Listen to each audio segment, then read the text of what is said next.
Shalom amigos, les habla Sergio Bacari del canal Un Bacari suelto en Israel y hoy un día súper especial. Está al lado mío una persona que no entiende español, pero que logré que nos acompañe a este paseo. Es una de las 3 mejores guías de turismo que hay en Israel, de habla hebreo. Se llama Tzvika Pérez. Tzvika Pérez, Shalom, ani metzig et atzmecha. Y lo que vamos a hacer hoy, vamos a hacer un paseo por un lugar súper especial con la mejor explicación que podemos tener de un erudito en lo que es guía de turismo, una persona que sabe no solo sobre judaísmo, sino también sobre cristianismo, sobre la tierra de Israel. Y vamos a preguntarle para qué nos trajo aquí y qué es lo que vamos a ver. Tzvika, shalom, הסברתי על הטיול של היום, והשאלה שלי, למה הבאת אותנו לפה ומה רצית להראות לנו פה? שלום לכולם. Hola a todos. הולה. אנחנו הגענו לקומראן. קומראן הוא אחד מהאתרים החשובים ביותר בעת החדשה, שהוא מתבסס על העת העתיקה.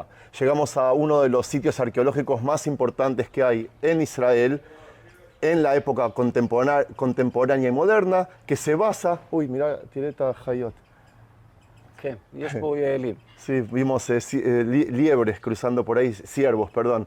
Y que se basa en historia, por supuesto. כן, אז האתר קומראן שימש בתקופה של מ-300 לפני הספירה, נקרא לזה יישוב מפלט לכהנים מבית צדוק, שחיו פה והקימו את כת מדבר יהודה, או את כת האיסיים, והם התגוררו פה בסביבות 250 שנה. וכמובן שאנחנו פה, הגענו לפה בגלל אותם 900 ומשהו מגילות שנמצאו, שאנשי הכת כתבו אותם, שהם כתבו למעשה את התורה, והסתירו אותם פה בתוך המערות. Ok, Tzvika nos dice que estamos hablando de tiempos de 300 del siglo III antes de Cristo.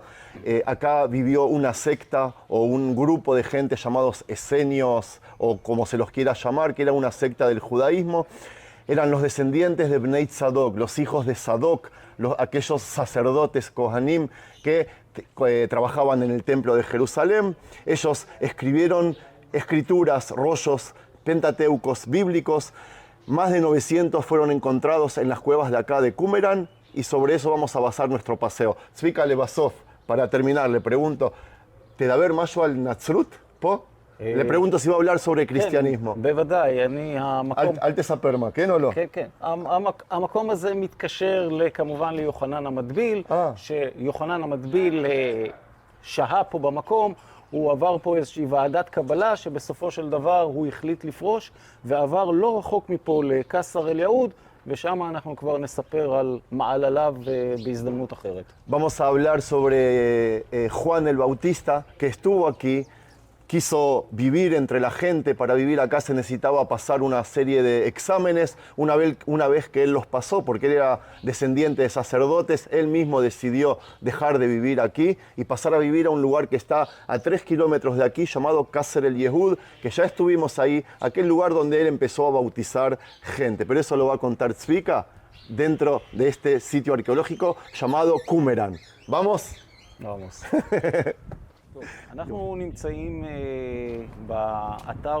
Estamos en un sitio llamado Qumran. La historia de Qumran comienza mucho antes que este propio sitio. Se podría decir que comienza con la entrega de la Torá en el monte Sinaí. En aquel momento que Moisés y Aarón, o mejor dicho Moisés, recibió la Torá, Dios le ordenó que los sacerdotes para todas las generaciones serán descendientes de Aarón. Solo uno de los hijos de Aarón podrá ser considerado el sumo sacerdote y su descendencia heredará el cargo de por vida. Desde entonces y por miles de generaciones. Yo soy uno de los sacerdotes, Tzvika. Tú eres un sacerdote, sí. Entonces tus raíces están dentro de esta casa. Muéstrame, trata de conectarme con este lugar. אז לאורך כל הדורות עד פחות או יותר המאה Así es, lo voy a hacer. Esta era alguna vez tu casa. La cuestión que a través de las generaciones y hasta que llegamos más o menos al siglo III o VI antes de Cristo, la dinastía de los sacerdotes fue desde siempre de los descendientes de Sadoc. Sadoc, por ende, fue uno de los descendientes de la dinastía de Aarón. Sadoc fue un sacerdote que estuvo involucrado en la unción del rey David y luego fue un importante consejero del rey Salomón hasta que falleció. Los hijos y la descendencia de Sadoc, llamados también saduceos, continuaron el trabajo sagrado en el templo. Ellos trabajaron en el templo hasta una época exactamente como la que se aproxima ahora, la fiesta de las luminarias. En la época de las luminarias, como todos por supuesto recuerdan o saben, quien asumió al poder fue Antíoco IV Epífanes y fue quien controlaba o dominaba esta zona. Él le impuso a todos los judíos que vivían aquí, en la tierra de Israel, la tierra santa para todos nosotros, él había impuesto un número de decretos. Además, los sacerdotes o quienes controlaban el gran templo de Salomón, los saduceos, lo que pasó con ellos es lo que pasa con todo aquel que gobierna o tiene poder durante mucho tiempo. Aborrece. Es odiado y odioso. Al hacerse así, comienzan a ser sobornados, hacen cosas ilegales y al pueblo, no precisamente, les cayeron bien a pesar de que estaban tocados con cosas sagradas de generaciones anteriores y tenían el privilegio de hacer los trabajos santos al Dios de Israel. Entonces llegó a la zona nuestro amigo Epífanes, aquel dictador de Epifanía, quien trajo consigo un montón de decretos hacia la población judía de la tierra de Israel.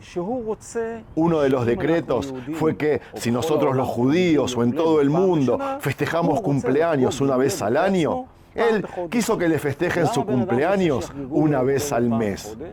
¿Por qué querrá una persona que le festejen su cumpleaños una vez al mes? Muy simple, la persona quería recibir regalos. Quería recibir regalos todos los meses.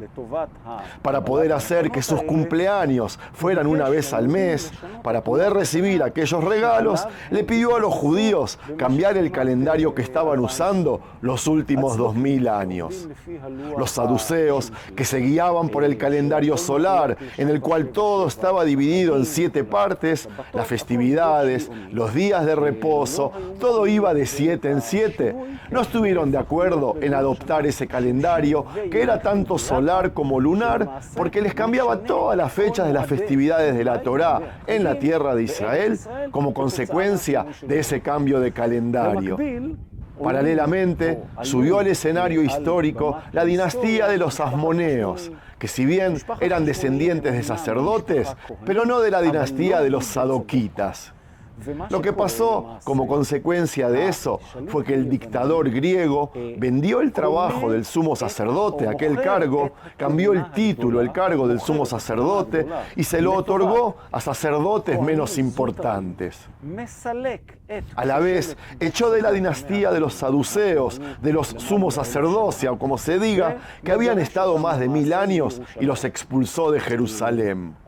El oficio de sumo sacerdote se vendió como si fuera un mercado.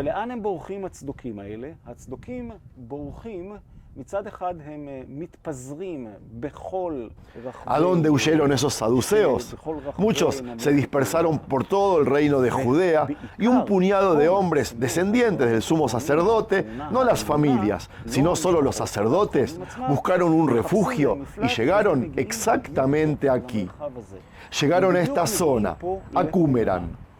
Una vez en Qumran, ustedes pueden apreciar cómo hay una serie de cuevas naturales a lo largo de todo el acantilado. Hay decenas y más decenas de cuevas, pero ellos vivieron aquí, en todo esto que estamos viendo. Aquí edificaron una aldea y formaron un pueblo para asentarse. La comunidad que se asentó aquí recibió a través de los años por científicos e investigadores un infinito número de nombres como secta Qumran, secta de Esenios, muchos nombres. Pero a mí el nombre no me importa mucho. No quiero concentrarme en su nombre, porque lo importante es que se trata de aquellos saduceos que se escaparon de Jerusalén y descendieron a este sitio para refugiarse. Estamos hablando de un grupo de personas, principalmente hombres, que vivió en esta zona con leyes, un estilo de leyes muy estrictas. Toda la esencia de sus vidas aquí estaba destinada a la espera del Salvador y de la redención. אז כמו שסיפרתי, במקום הזה פה בקומראן, Como les venía contando, esta es la aldea Qumran. Y todo esto son ruinas de donde vivían. El número máximo de hombres que vivió aquí fue de 120. Ellos vivieron principalmente aislados de todo alrededor y dentro de este lugar, respetando, como dije, leyes muy pero muy estrictas. Una de las cosas que demuestra lo estricto, obsesivo de sus leyes, se ve en las piscinas de rituales o purificación.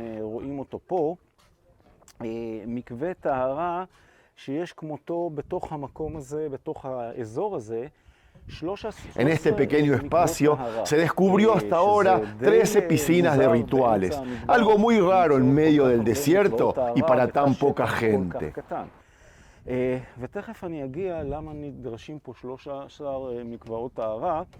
Pero antes de explicar para qué había tantas piscinas de purificación, quiero que pasemos al comedor, al salón público de esta aldea.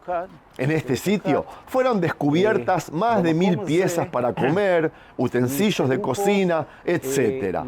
Esa gente no solo que se sentaba y comía junta, sino que ellos fabricaban los objetos para comer y también producían el alimento. ¿Y por qué se descubrió aquí tantos utensilios de cocina? Porque ellos cuidaban tanto el tema de purificación e higiene, hasta tal punto que el tema de purificación era el más importante en sus vidas.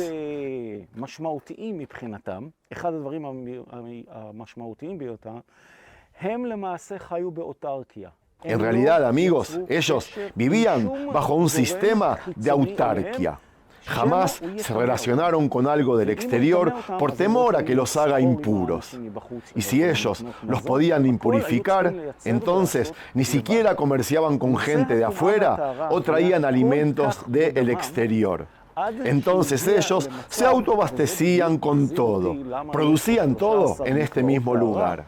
El tema de pureza e impureza lo tenían tan adherido a sus sangres, y ahora quiero volver a lo de las 13 piscinas de purificación. ¿Para qué las había? Las había para no impurificarse también entre ellos.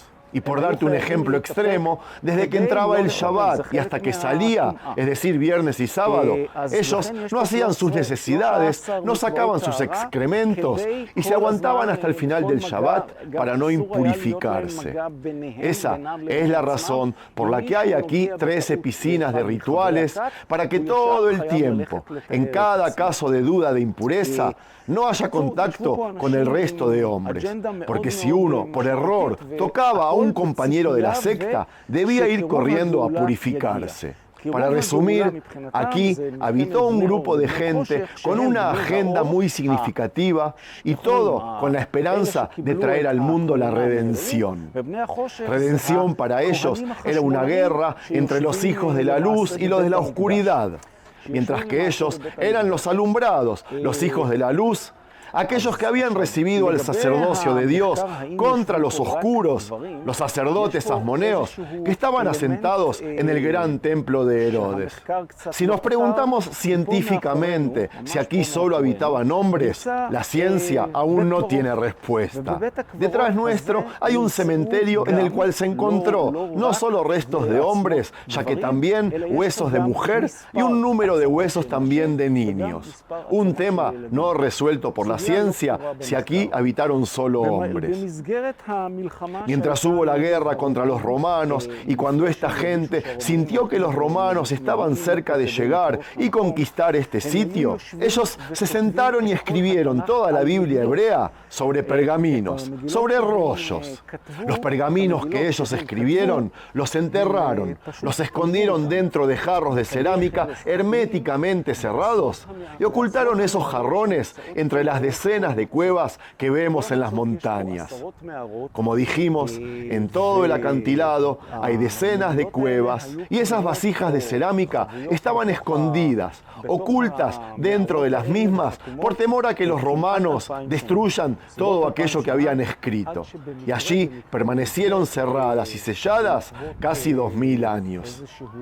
Pasó 2000 años hasta que de casualidad un beduino que buscaba un cabrito de su rebaño arrojó una piedra dentro de una cueva para hacer ruido y asustar al cabrito para que vuelva. Pero el ruido que escuchó fue el ruido de una pequeña explosión o rompedura de cerámica. Entró a la cueva y descubrió un número de jarrones de cerámica con los pergaminos dentro y el resto es historia. Comenzaron a negociar esa riqueza arqueológica. Los beduinos descubrieron más y más pergaminos. Al principio 7, que comenzaron a vender públicamente. Para ganar más dinero, comenzaron a romper los pergaminos, a cortarlos y los vendían en partes pequeñas. Hasta que llegó alguien y les dijo que cuanto más grande era el papel, más valor podía adquirir, que él mismo pagaría mucho más dinero si el pergamino era más grande. Esa persona fue la que logró detener el vandalismo de los beduinos de recortar las escrituras sagradas. Hasta hoy sabemos que hay 930 pergaminos de aquella época que escribió y escondió aquella gente de esa secta que al final fueron reconocidos por todo el mundo, pero que su ideología aún no ha hecho efecto, porque la redención aún la estamos esperando. Zvika, una pregunta para terminar. Escuché que cuando hablan de Juan el Bautista, hay quienes... Juan el Bautista, mira, quien quería integrarse a esta secta no lo hacía automáticamente. Quien quería ser parte de la secta debía pertenecer a la dinastía de los saduceos, de la familia de los saduceos, que eran alrededor de 4000 personas en esos tiempos. Quien quería integrarse lo hacía por medio de un proceso. El nuevo miembro llegaba hasta aquí y pasaba una prueba de 2 años. Luego de 2 años de experiencia en el lugar, había una comisión de admisión. Si la comisión lo aceptaba, si pasaba la prueba de fuego, se integraba y pasaba a ser parte de la secta. Lo mismo vivió Juan el Bautista. Juan el Bautista llegó hasta este lugar, es verdad. Él venía de una familia de sacerdotes de los saduceos e intentó integrarse en esta secta. Luego de aprobar el primer año de experiencia en la formación, como se dice, él lo terminó. Pero en ese momento decidió dejar todo e irse por su propia iniciativa. La ideología del lugar era tan extremista, se la pasaban ocupados en leyes de pureza e impurezas, física, y él estaba interesado, era la pureza o impureza espiritual, interna de las personas. Sé por sobre todo puro y limpio por dentro, decía, antes de ocuparte de la parte externa. Es por eso que se fue de aquí al segundo año. Después de servir aquí 1 año entero. De aquí pasó a Qasr el-Yehud para comenzar allí a sumergir gente, a bautizar. ¿Cómo lo hacía? Solo después de que se aseguraba que la persona era pura por dentro, los pasaba a sumergir. Y eso lo asociamos exactamente ahora con el calendario que se avecina, porque el 18 de enero, de acuerdo a la tradición cristiana, se conmemorará el día del Santo de Epífanes en el lugar que Juan el Bautista sumergió al judío más famoso de todos, a Jesús. Zvika, quiero agradecerte. Muchas gracias. Fue una experiencia única y ¿nos llevas al próximo lugar? Será un placer.